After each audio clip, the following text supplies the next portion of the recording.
Olá, essa é a nossa segunda aula, nossa aula presencial e aqui nesta modalidade.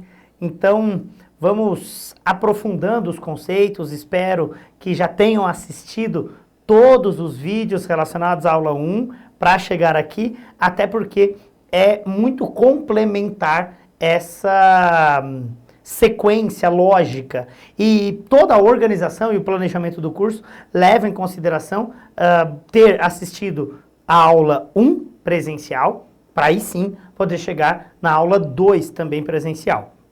E aí, nessa aula aqui, nós vamos aprofundar os conceitos e aprofundar os conceitos relacionados aos 3 tópicos da primeira aula e aos 3 tópicos da segunda aula. Então, o foco hoje aqui é trabalhar basicamente exames bioquímicos para a interpretação da modulação intestinal. E quando a gente fala interpretação, esse é o destaque. Não é exame para diagnóstico, é exame para interpretar como fazer a modulação intestinal e também sinais clínicos, sinais patognomônicos ou sinais ambulatoriais para essa avaliação ainda em loco, uma avaliação do paciente como um todo relacionado à saúde intestinal, o que prestar atenção, o que olhar.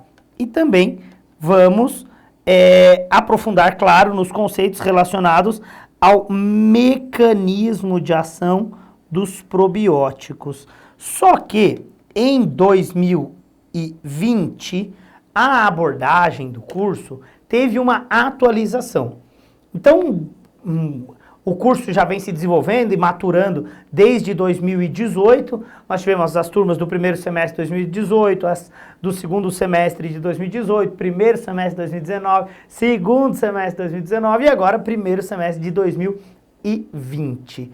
E quando a gente vai aprofundando, a ideia é fazer com que nós possamos nos adaptar, enquanto ofertante do curso, ao que os alunos também desejam.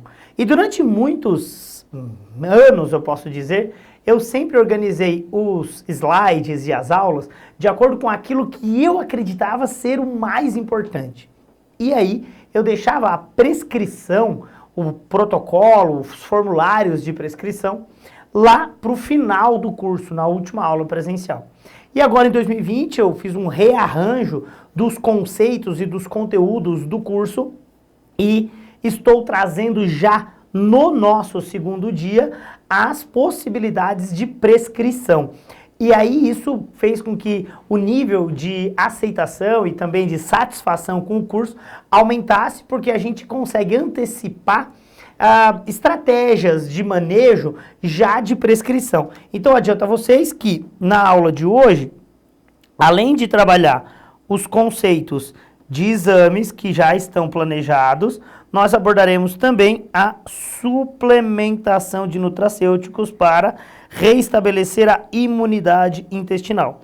Então hoje nós vamos fazer aqui um mix de conceitos que são trabalhados nas 3 aulas online, mais o que é trabalhado na última aula online. É claro que não abordaremos 100% das suplementações, mas trabalharemos sim, de uma forma bastante consistente já, a suplementação de nutracêuticos. E aí então, esse é o objetivo da nossa aula hoje, fazer com que possamos, ao mesmo tempo, fortalecer os conceitos de sinais clínicos, sinais bioquímicos e, além disso, aprofundando o mecanismo de ação de probióticos, falar de suplementação de probióticos e de outros nutracêuticos. E aí é claro que é uma aula bastante pesada, robusta, mas que nós temos aqui bastante flexibilidade de possibilidades de prescrição que vão facilitar e gerar mais interesse pela aula.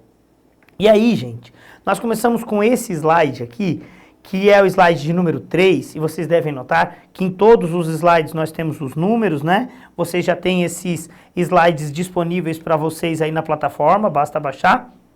E nesse slide aqui nós temos uma imagem de um homem aqui com uma interrogação sobre as lições aprendidas e uma mão com as bactérias teoricamente chamadas de bactérias comensais ou bactérias boas e na outra as bactérias patogênicas. E quando a gente se depara com essa imagem, gostaria que vocês pudessem prestar atenção nessa capacidade de nós promovermos esse equilíbrio entre bactérias boas e bactérias ruins. E qual o recado que fica desta aula propriamente dito?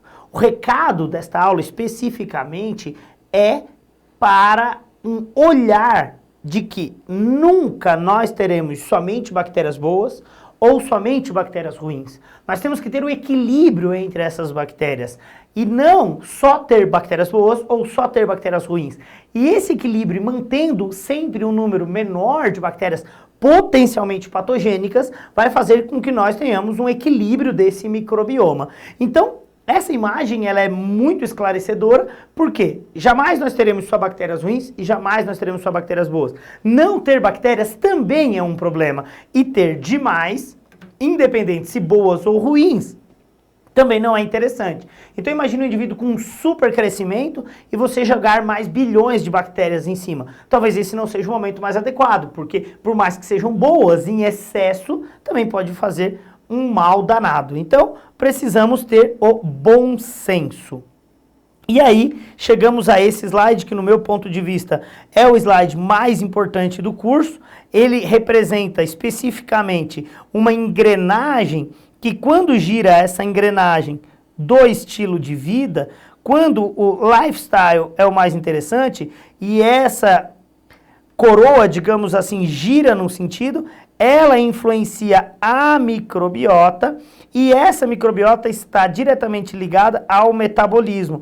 Então, quando a gente fala de estilo de vida, microbiota e metabolismo, há uma interligação desses componentes e faz com que pare essa roda do processo inflamatório. Então podemos dizer que uma roda que gira com estilo de vida adequado vai fazer com que nós tenhamos uma microbiota em equilíbrio e um metabolismo em equilíbrio. E é claro que intervenções que possam influenciar a microbiota, claro, vão sim melhorar toda a resposta de doenças autoimunes ou inflamatórias, ou até mesmo outras estratégias para melhorar o metabolismo.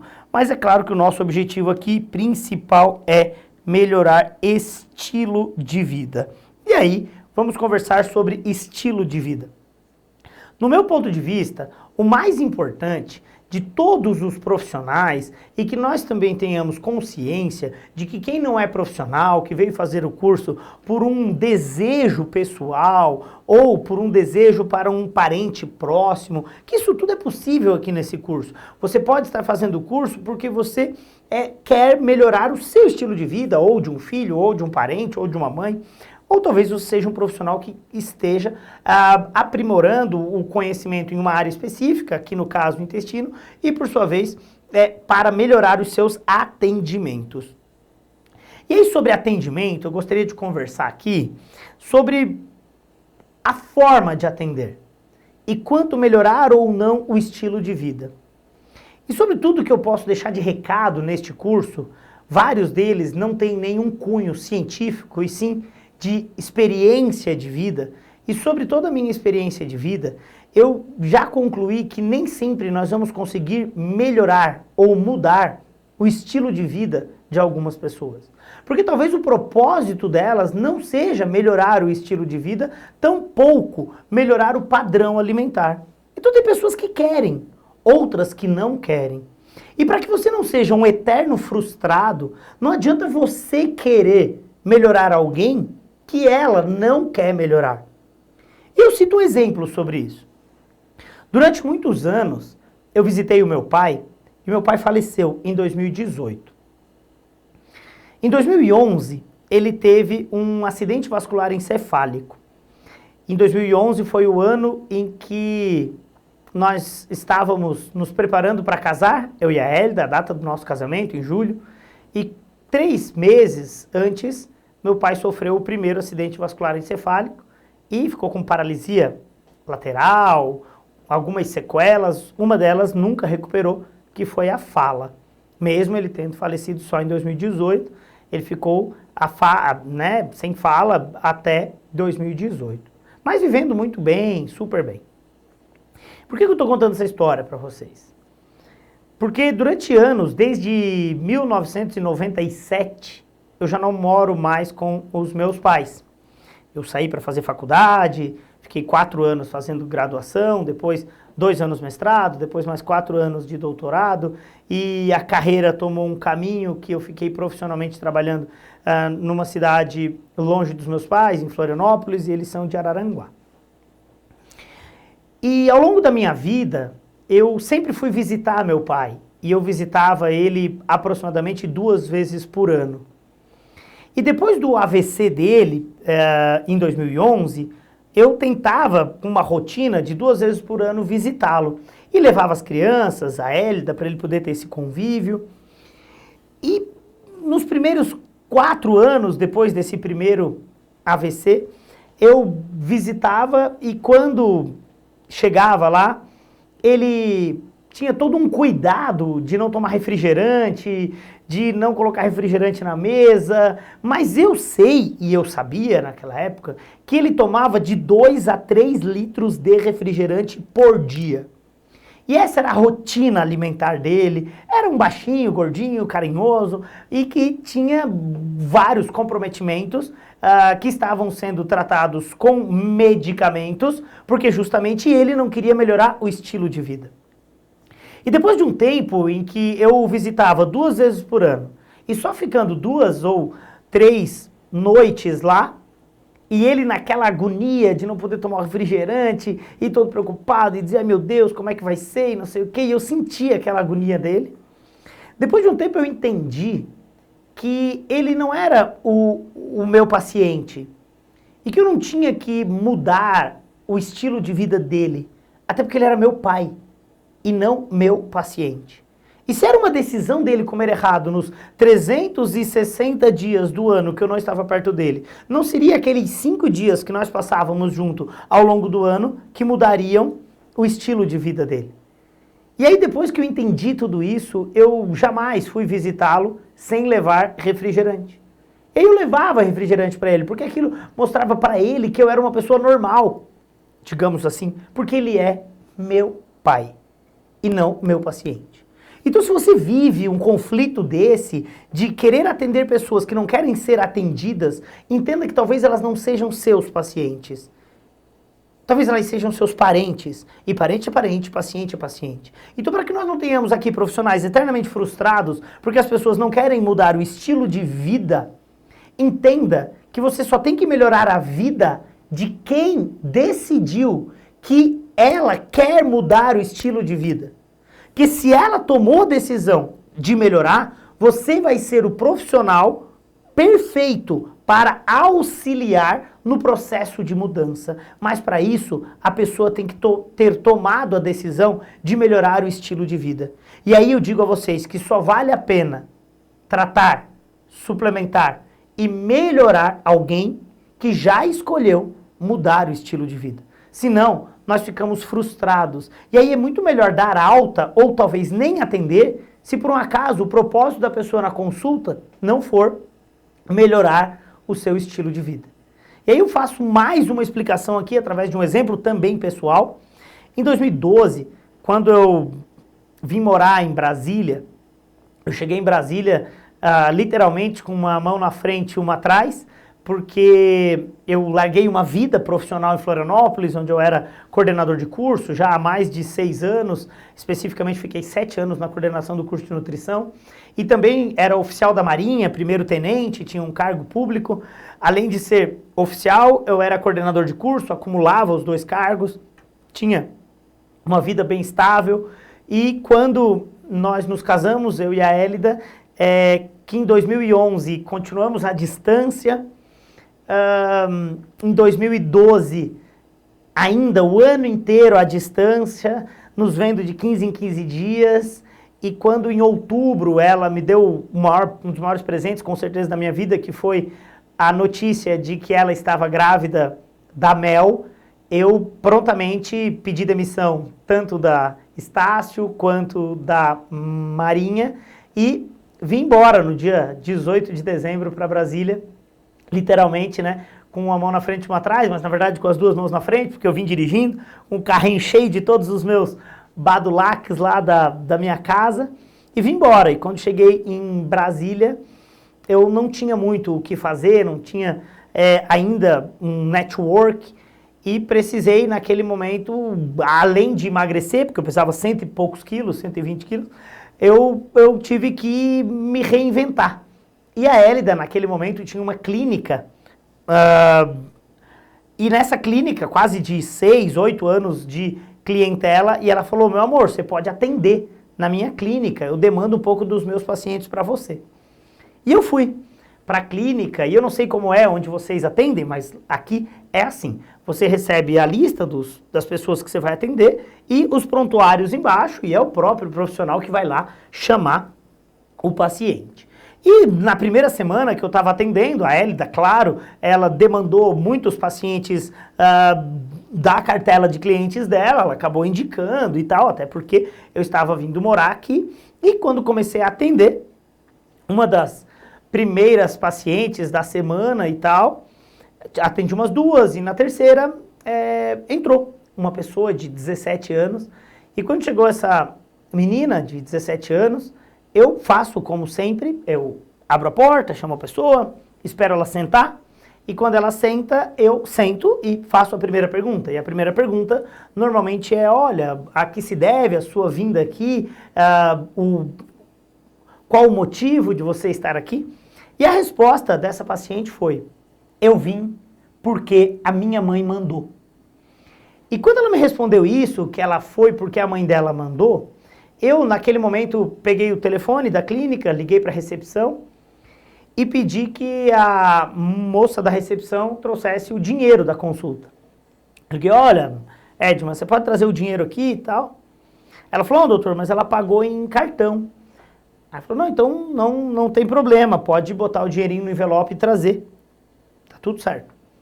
E ela trouxe, e nisso a paciente ficou olhando para mim, e ali acabou já a minha conversa com ela. E naquele momento que ela me devolveu o envelope, eu peguei o envelope, fechei e entreguei. Falei, olha, hoje que você veio aqui porque a sua mãe mandou, eu não vejo sentido algum em atendê-la.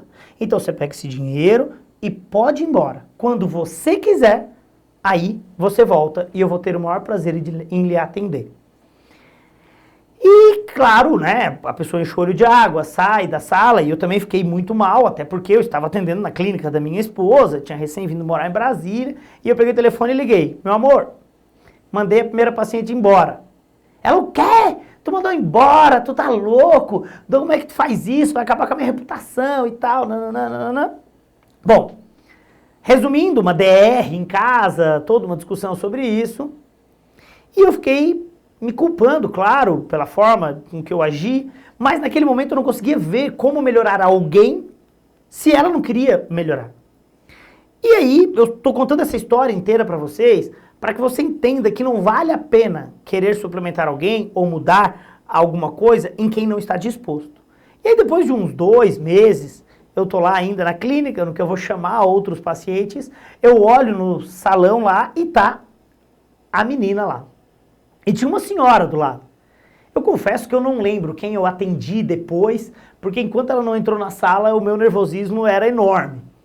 E quando ela voltou na sala, ela sabia que eu não sentaria enquanto ela não sentasse, até porque ela já tinha passado por aquela experiência. E quando as duas entraram, a mãe sentou, e eu fiquei aguardando para ela sentar, até que eu pudesse sentar, e ela não sentou. E daqui a pouco ela olha para mim e diz assim, pode sentar. E quando ela falou, pode sentar, eu já sentei na hora, eu disse, pronto, vou apanhar, né? E aí a hora que eu sentei, ela olhou pra mim bem no olho e falou assim, eu queria te dizer que antes que tu pergunte por que eu tô aqui, eu vim aqui hoje porque eu quero. Não é nem porque tu me pediu pra vir, apontando pra mãe, e nem porque tu me mandou embora.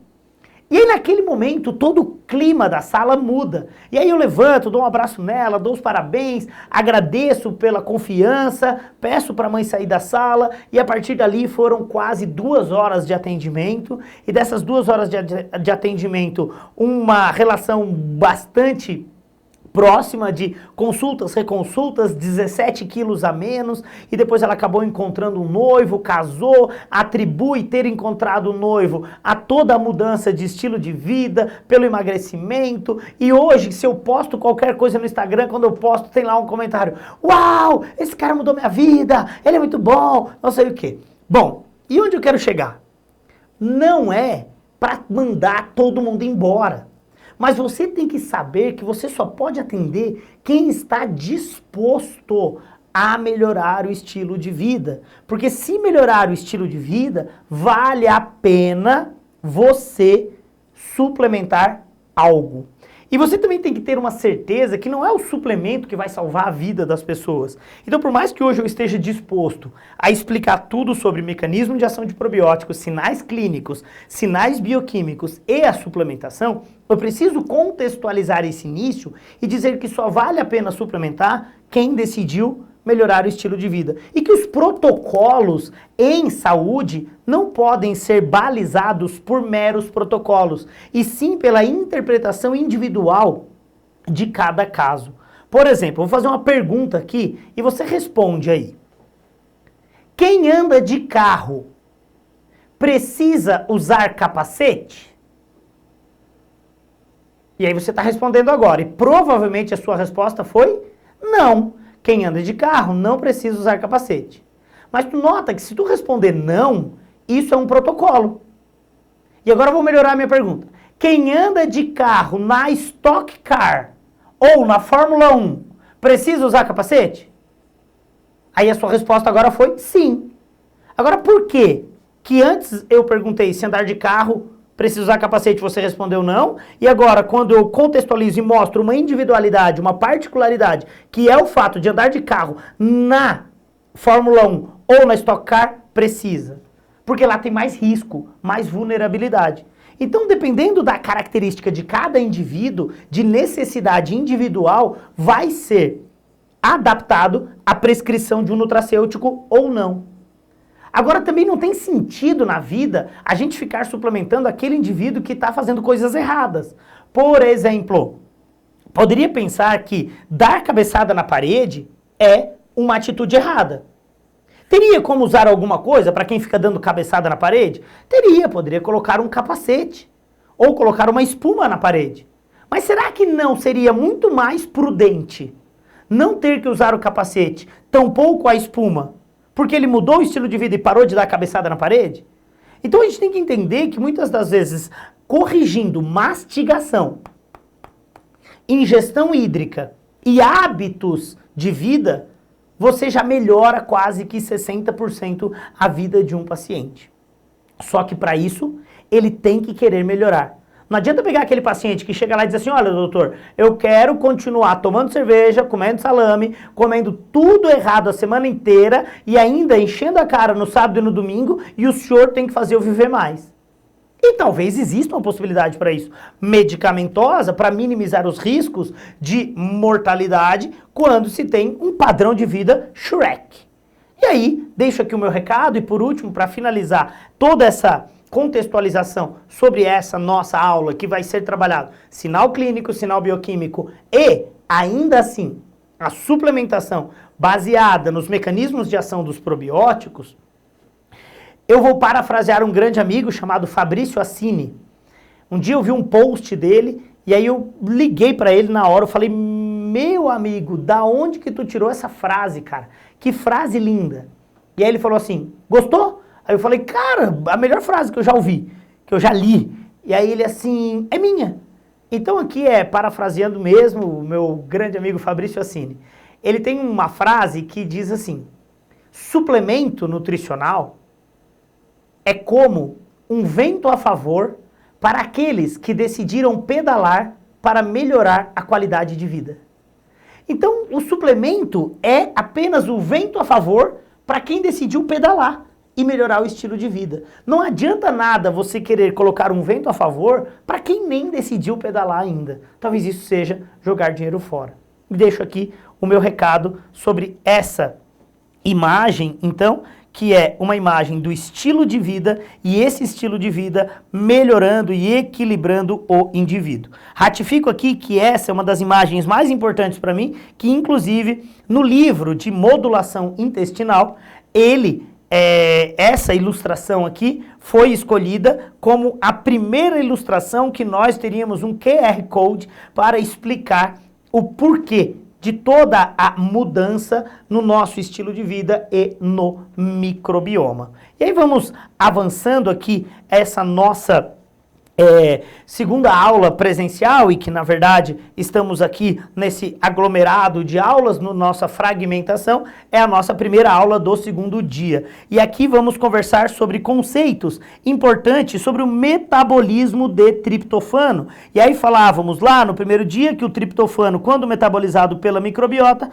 pode virar indol. E aí eu usei o exemplo do Roberto Carlos com o triptofano. E aí aqui também uma descarboxilação, retirando a carboxila aqui de um aminoácido, e ao retirar a carboxila, deu origem a metilaminas ou poliaminas.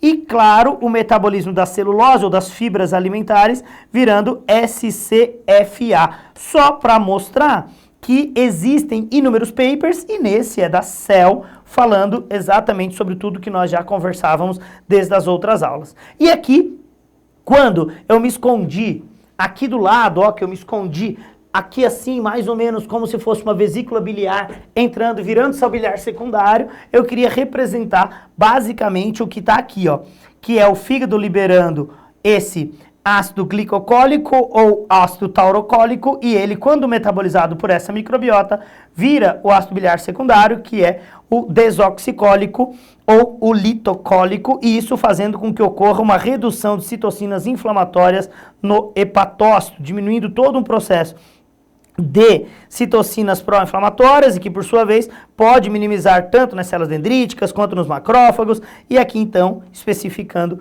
esse benefício no indivíduo.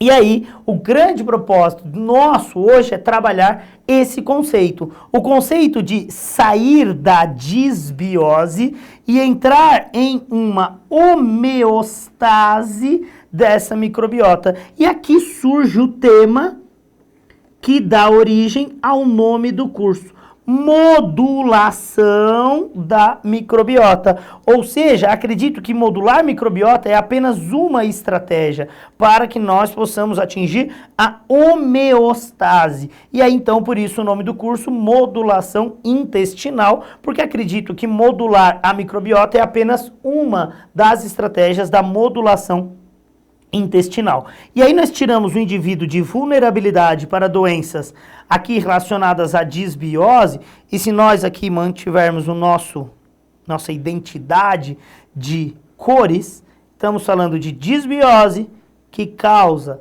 doenças autoimunes, alergênicas, ou ainda assim obesidade, alterações metabólicas ou transtornos cognitivos desse intestino em condição de disbiose. E a partir do momento em que nós vamos transitando através de uma estratégia dietética, pré-bióticos ou probióticos, vamos reestabelecendo a homeostase intestinal. E essa homeostase seria o equilíbrio imunológico, metabólico do eixo intestino-cérebro.